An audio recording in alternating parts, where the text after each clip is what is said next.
Hello and welcome back to my channel. In today's video, I will show you what to do when your Rave app shows error. So let's get started. So here I will just see for the Rave player app.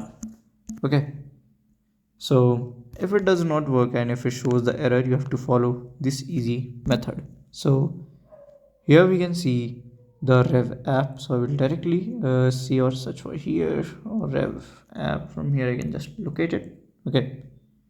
Press and hold it here, just use I button, it will open the app info. So at here you have to go to the storage, just clear the existing data, then open the app again and you can log in and it will work. So by this way you can just fix it. And if you uh, have any question, you can let me know in the comment section. And if you find this video helpful, make sure you like, subscribe and share the video. Thank you for watching.